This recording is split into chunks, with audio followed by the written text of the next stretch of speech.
Hi, and welcome to Empower's Driver App Tutorial Series. In this episode, we will be discussing how to use the minimum fare filter, so let's begin.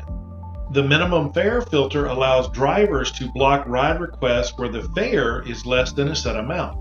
For example, if you want to use the suggested rate card but do not want to receive ride requests that are less than $10, just set the minimum fare to $10 and you won't receive any requests that have fares less than $10.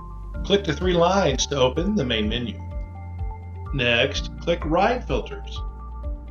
On this screen, you can see what your minimum fare filter is currently set to. By default, it will be set to the suggested minimum fare amount. Click on Minimum Fare to make any changes.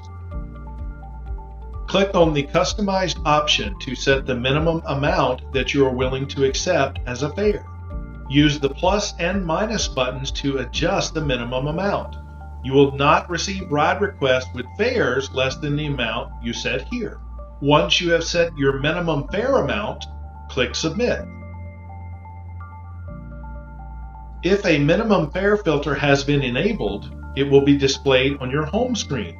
Here, you also have the option to quickly disable the filter by clicking the Disable Filter button.